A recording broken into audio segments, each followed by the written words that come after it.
alligator facing front. Normal.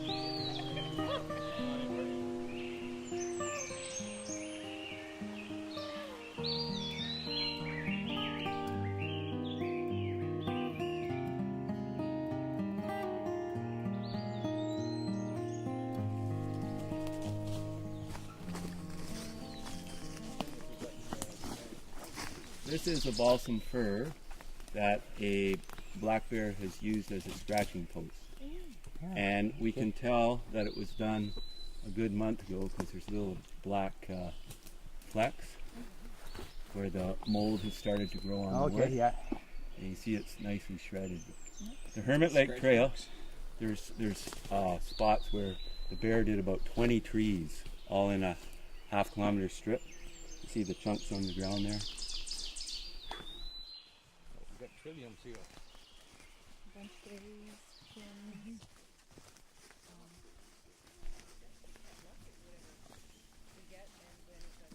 We can't take credit for making all of this trail though, because as soon as you get to the base of the Rib Mountain climb, that part was made by Moose.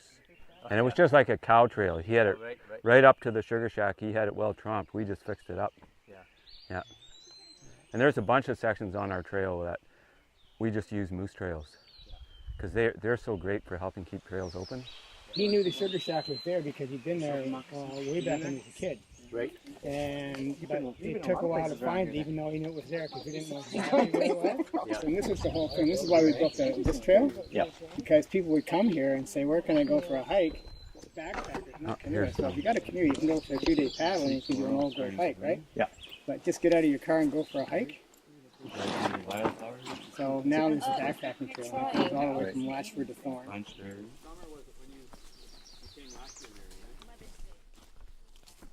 This stuff here, which looks kind of like a clover, if you just grab one of these and chew on it, it's actually not bitter like a lot of wild plants. Have you guys ever had this? Looks like shamrock. This one? Wood sorrel. This is your sorrel. Wood sorrel. Are you vegetarian? Yeah. Oh, I have sorrel in my garden. has- It doesn't look like this, but it tastes identical. This is the beginning of the summer, so for me, I'm an avid hiker, so this is my local hike, and I'm heading to trails along Lake Superior. A couple of trail systems I'm going to do this summer. We picked up on animal trails of various types that you can. We take the path of least resistance. We want to do the least amount of work. The trail doesn't go in all at once. Like we made lots of trips out just searching and flagging and massaging the flag line and all that kind of stuff. And then usually what we started doing was, before we put the trail in, is go out and paint the markers, because the markers are the trail. So the white trail, the white blazes on the trees, or the flag tape, that is the trail. A lot of this trail was flagged, painted with markers, and GPS'd and in the MNR's database before it actually got started. And we were running like crazy to get it done. We're in hostile territory back then, right? Things are sort of different now, it's all smoothed out, but there's a hostile atmosphere. And now it's just a crown trail. So, onward.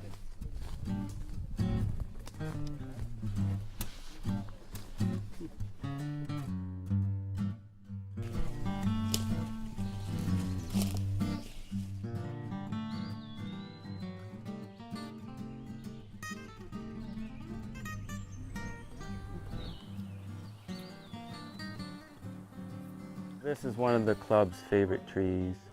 This is a beautiful granddaddy or grandmummy yellow birch. And if you look at the base, you can see it's at least 3 feet in diameter. And it's still pretty healthy. And the thing about these yellow birch is you look at the bark, you can't even tell it's a yellow birch because the bark has gone completely different. So it's not till you look up at the very top branches, you can see the little shreds of yellow. And if you look over there, there's about a 50-year-old yellow birch with lots of little curls of the bark. They seem to go hand in hand with the sugar maples and the highland cedar.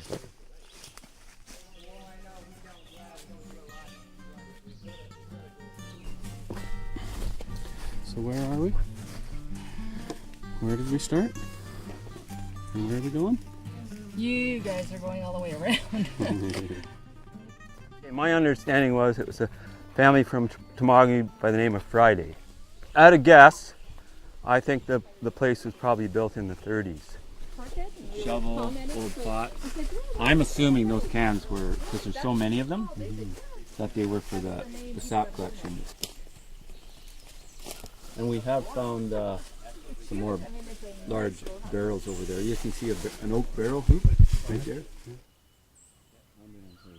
Okay, so today is Saturday, June 25th, right? Yeah. 25th, 2016. Kind of wafting up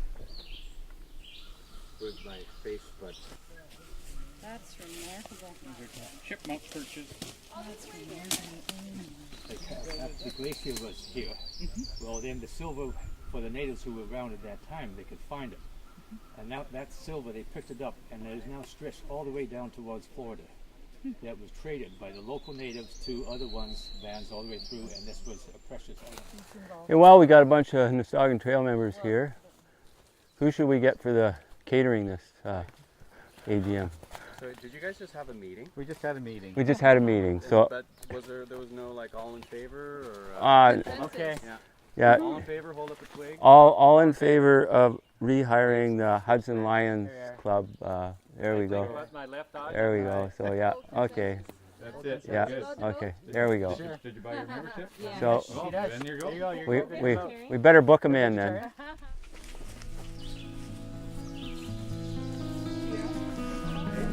Everybody wanted to sign in.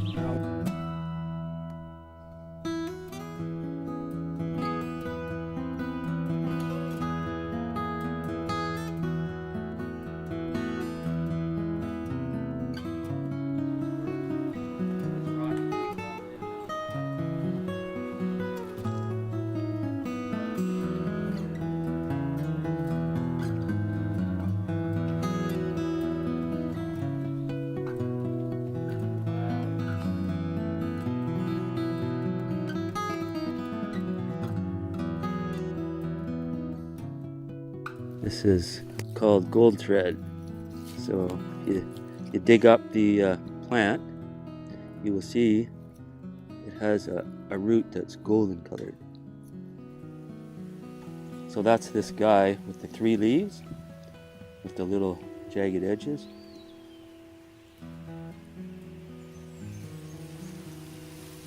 That is a gorgeous view, because look at the elevation here, eh? I like doing the Friday returning in the fall. Yeah. Lots of hardwood for viewing.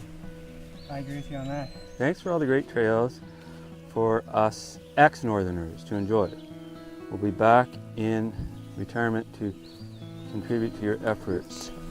And which is bunchberry? This flower here. It's a beautiful trail system. What we learned is you got to be prepared because you're usually out here for 4 or 5 hours minimum. So you got to bring enough water, healthy snacks, right shoes, right clothes, and it's a beautiful way to spend your day.